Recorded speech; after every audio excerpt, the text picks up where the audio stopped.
राष्ट्रपति श्री एम वेंकैया नायडू जी, प्रधानमंत्री श्री नरेंद्र मोदी जी, लोकसभा के अध्यक्ष श्री ओम बिरला जी, राज्यसभा के उपसभापति श्री हरिवंश जी, सभी सम्मानित सांसदगण, विशिष्ट अतिथिगण, देवी और सज्जनों,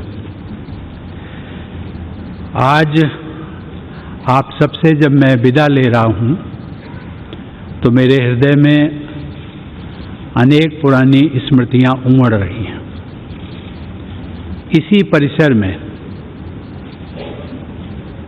जिसे सामान्यतया सेंट्रल हॉल के रूप में जाना जाता है, वर्षों तक एक सांसद के रूप में मैंने ना जाने कितने सहयोगी सांसदों के साथ यादगार पल बिताए।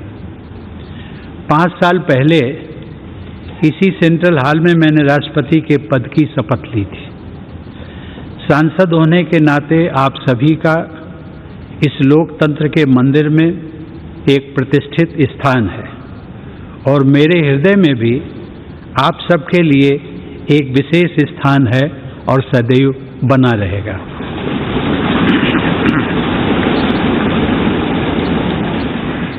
आप सबके लिए यह विशेष गौरव की बात है कि आप सब भारत की जनता के निर्वाचित प्रतिनिधि हैं। भारत की जनता ने आप सबके माध्यम से मुझे राष्ट्रपति के रूप में चुनकर देश की सेवा करने का अवसर प्रदान किया। इसके लिए मैं देशवासियों का सदैव आभारी रहूंगा। सर्वशक्तिमान ईश्वर की कृपा से जिस दायित्व को निभाने का अवसर मुझे प्राप्त हुआ, उसका निर्वहन आप सभी के सहयोग के बिना संभव नहीं था। इसके लिए मैं आप सबका भी आभार व्यक्त करता हूं। अपने कार्यकाल के दौरान मैंने अपनी पूरी क्षमता से अपने कर्तव्यों का निर्वहन करने का प्रयास किया है। आप सबने मेरे प्रति जिस अटूट विश्वास का परिचय दिया, उसके बल पर मैं अपने कर्तव्यों को भली भांति निभा सका। मेरे सभी पूर्ववर्ती राष्ट्रपति मेरे लिए प्रेरणा का स्रोत रहे हैं। माननीय सदस्यगण, राष्ट्रपति और सांसदगण उसी विकास पथ के सहयात्री हैं जो हमारे देश को प्रगति की उच्चतर उपलब्धियों की ओर ले जा रहा है। इस पथ को प्रशस्त करने वाली महान विभूतियों ने हमारे संविधान की रचना करके हमारी लोकतांत्रिक व्यवस्था की नींव रखी। यद्यपि संविधान सभा के सदस्यों को ही हमारे संविधान की रचना का श्रेय जाता है, लेकिन वह ऐतिहासिक कार्य उन्होंने भारत के लोगों के प्रतिनिधि के रूप में किया था। इसीलिए हमारा संविधान हम भारत के लोगों द्वारा अंगीकृत, अधिनियमित और आत्मार्पित किया गया। भारत के लोग ही अपने प्रतिनिधियों अर्थात आप सभी माननीय सांसदों के माध्यम से अपने गणतंत्र की यात्रा का मार्गदर्शन करते हैं। इसीलिए संसद को लोगों के तंत्र यानी लोकतंत्र का मंदिर भी कहा जाता है। देवी और सज्जनों, हमारे संविधान के अनुच्छेद 79 के अनुसार संघ के लिए एक संसद होती है जो राष्ट्रपति और दोनों सदनों से मिलकर बनती है। इस संवैधानिक प्रावधान के अनुरूप अपनी भावना का समावेश करते हुए मैं राष्ट्रपति को संसदीय परिवार के अभिन्न अंग के रूप में देखता हूँ। जैसा कि किसी भी परिवार में होता है, संसद में भी कभी कभी मतभेद होते रहते हैं। आगे का रास्ता कैसे तय करना है, इस विषय पर विभिन्न दलों के विचार अलग अलग हो सकते हैं, लेकिन हम सब संसद रूपी परिवार के सदस्य हैं जिनकी सर्वोच्च प्राथमिकता है राष्ट्र रूपी विशाल संयुक्त परिवार के हित में निरंतर कार्य करते रहना। राजनीतिक प्रक्रियाएं राजनीतिक दलों के अपने तंत्रों के माध्यम से संचालित होती हैं, लेकिन पार्टियों को दलगत राजनीति से ऊपर उठना चाहिए और राष्ट्र सर्वोपरि की भावना से यह विचार करना चाहिए कि देशवासियों के विकास और कल्याण के लिए कौन कौन से कार्य आवश्यक हैं।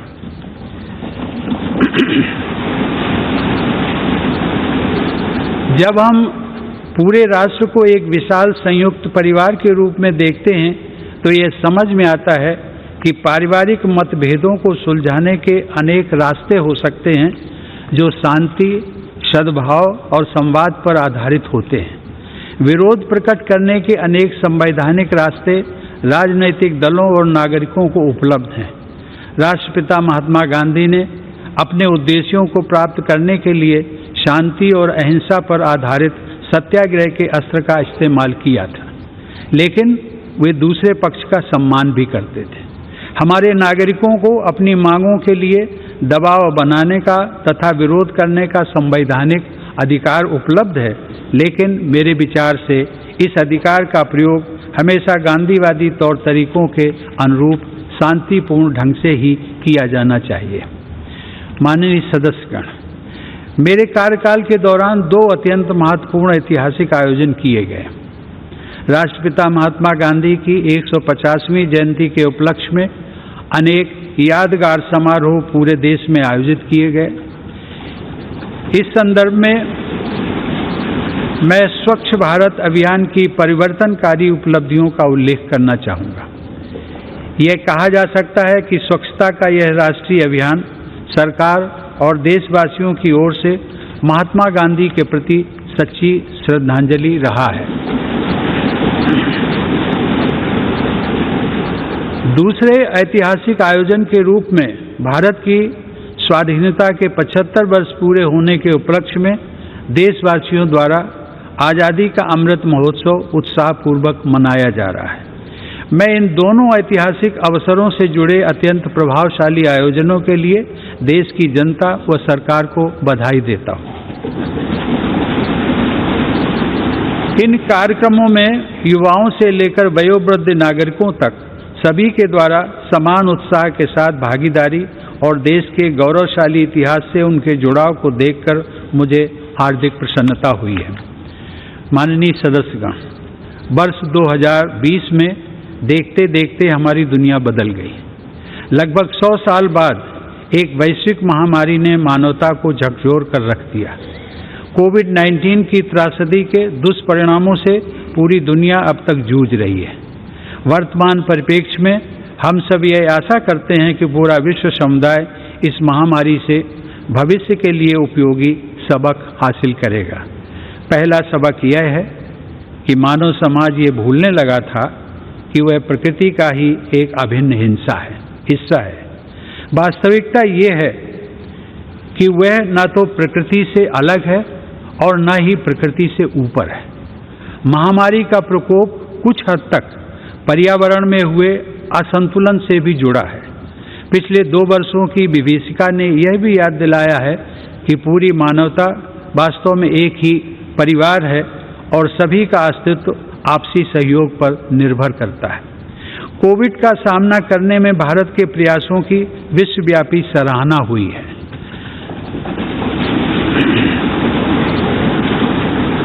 सबके प्रयास से हमने केवल 18 महीने में ही 200 करोड़ वैक्सीन लगाने का लक्ष्य प्राप्त किया है। कोरोना काल में हमने 80 करोड़ लोगों को मुफ्त राशन भी पहुंचाया। यदि हम अपनी नीतियों के निर्धारण में इस वैश्विक महामारी से प्राप्त शिक्षाओं को अपनाते हैं तो मुझे लगता है कि भविष्य में किसी गंभीर आपदा के आने पर उसका सामना हम अधिक दक्षता और आत्मविश्वास के साथ कर सकेंगे। जलवायु परिवर्तन अब वाद विवाद का विषय नहीं रह गया है, बल्कि इसके परिणाम हमारे जीवन को सीधे सीधे प्रभावित करने लगे हैं। प्रकृति के प्रति सम्मान का भाव तथा मानवता की साझा नियति में विश्वास पर्यावरण की रक्षा करने में हमारी मदद कर सकता है। इस संदर्भ में ग्लोबल क्लाइमेट एक्शन में भारत की अग्रणी भूमिका तथा ऊर्जा के वैकल्पिक स्रोतों को बढ़ावा देने की पहल विशेष रूप से सराहनीय है।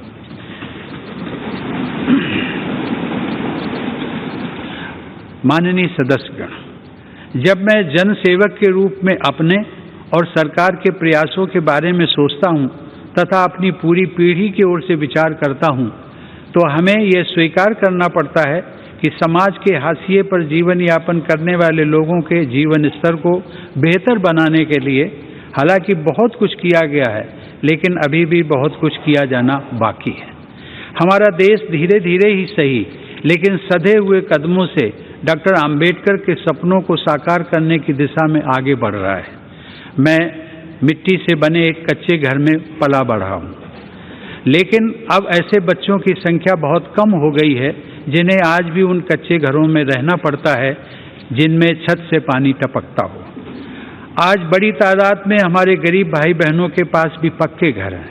यह बदलाव काफ़ी हद तक सरकार के विशेष प्रयासों से संभव हो सका है। अब हमारी बहुत सी बेटियों और बहनों को पीने का पानी लाने के लिए मीलों पैदल नहीं चलना पड़ता है, क्योंकि हमारा प्रयास है कि हर घर नल से जल पहुंचे। हमने घर घर में टॉयलेट्स भी बनवाए हैं, जो एक स्वच्छ और स्वस्थ भारत के निर्माण की नींव डाल रहे हैं। सूर्यास्त के बाद लालटेन या दिया जलाने की यादें भी पुरानी हो रही हैं, क्योंकि लगभग सभी गांव तक बिजली का उजाला पहुंच गया है। जैसे जैसे हमारे देशवासियों की बुनियादी जरूरतें पूरी हो रही हैं, उनकी आकांक्षाओं में भी बदलाव आ रहा है। इस बदलाव का बड़ा रोचक एहसास पिछले महीने ही मैंने अपनी वृंदावन यात्रा के दौरान देखा, जब वहाँ एक वृद्धा आश्रम में रहने वाली एक महिला ने मुझसे हेलीकॉप्टर की सवारी कराने का अनुरोध किया। आज सामान्य देशवासियों के सपनों को उड़ान मिल रही है। यह बदलाव भेदभाव रहित सुशासन द्वारा ही संभव हो सका है। सामान्य जन के जीवन को बेहतर बनाने वाली ये समावेशी प्रगति बाबा साहब आम्बेडकर की परिकल्पना के सर्वथा अनुरूप है। महिलाओं में सशक्तिकरण की भावना को निरंतर मजबूत होते देखकर मुझे विशेष संतोष का अनुभव होता है। यह सशक्तिकरण युवा पीढ़ी की हमारी बेटियों को और आगे बढ़ा रहा है। मैंने जितने दीक्षांत समारोहों में भाग लिया है, उनमें से अधिकांश संस्थानों में मैंने देखा है कि बेटियों का प्रदर्शन लड़कों से बेहतर रहा है। मुझे विश्वास है कि राष्ट्रीय शिक्षा नीति 2020 इस बदलाव को और तेजी से आगे बढ़ाएगी। मेरा मानना है कि आने वाले वर्षों में महिला सशक्तिकरण से हमारा समाज और अधिक मजबूत होगा। स्त्री पुरुष के बीच समानता के इस अभियान का प्रभाव अन्य क्षेत्रों में हो रही प्रगति में भी परिलक्षित होता है। माननीय सदस्यगण, अपनी बात समाप्त करने से पहले मैं राष्ट्रपति पद के लिए नवनिर्वाचित श्रीमती द्रौपदी मुर्मू को हार्दिक बधाई और शुभकामनाएं देता हूं।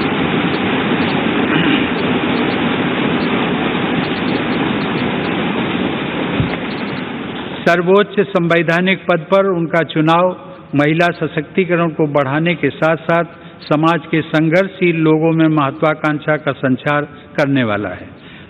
मुझे पूरा विश्वास है कि उनके अनुभव, विवेक और व्यक्तिगत आदर्श से पूरे देश को प्रेरणा मिलेगी और मार्गदर्शन भी।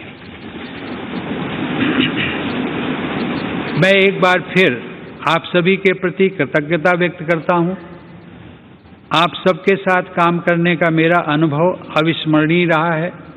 आप सबने संसद के अंदर और बाहर देश की जनता के हित से जुड़े अनेक कार्य किए हैं। इसके लिए मैं आप सबको साधुवाद देता हूं। अपने कार्यकाल के दौरान मैंने आप सबके साथ विभिन्न आयोजनों में विचारों का आदान प्रदान किया है। मैं समय समय पर सांसदों के तथा अन्य क्षेत्रों में कार्यरत लोगों के अनेक प्रतिनिधि मंडलों से भी मुलाकात करता रहा हूं। राष्ट्रपति के पद को आप सबने जिस प्रकार निरंतर सम्मान दिया है, उसकी मैं सराहना करता हूं। इस दौरान मुझे प्रधानमंत्री श्री नरेंद्र मोदी जी व उनके मंत्रिमंडल के सदस्यों के साथ काम करने का भी अवसर मिला है। उन सब ने मुझे जो विशेष सम्मान दिया है, उसके लिए मैं उन सभी को धन्यवाद देता हूं। मैं उपराष्ट्रपति जी श्री एम वेंकैया नायडू को उनके सतत सहयोग के लिए धन्यवाद देता हूं। वेंकैया जी ने राज्यसभा के सभापति के रूप में और ओम बिरला जी ने लोकसभा के अध्यक्ष के रूप में जिस तरह संसद के कार्यकलापों को संचालित किया है तथा देश की महान संसदीय परंपराओं को आगे बढ़ाया है, उसके लिए आप दोनों बधाई और सराहना के पात्र हैं। मुझे राज्यों के राज्यपालों व मुख्यमंत्रियों तथा केंद्र शासित प्रदेशों के उपराज्यपालों व प्रशासकों से भी पूरा सहयोग मिलता रहा है। उन सबके प्रति भी मैं आभार व्यक्त करता हूं। मुझे विश्वास है कि आप सभी सांसदगण हमारे सभी देशवासियों, विशेष रूप से जो विकास यात्रा में पीछे रह गए हैं, उनकी सेवा करने के लिए हर संभव प्रयास करते रहेंगे। साथ ही आप सब हमारे महान संविधान के अनुरूप सर्वोच्च लोकतांत्रिक परंपराओं को और भी मजबूत बनाएंगे। मेरी शुभकामना है कि आप सब समाज व राष्ट्र को और अधिक मजबूत बनाने के अपने प्रयासों में सफलता प्राप्त करें। धन्यवाद।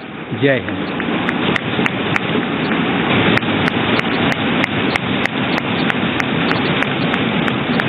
इंडिया टीवी हर वक्त हर जगह डाउनलोड करने के लिए सर्च करें India TV news Google play store या ऐप स्टोर पर।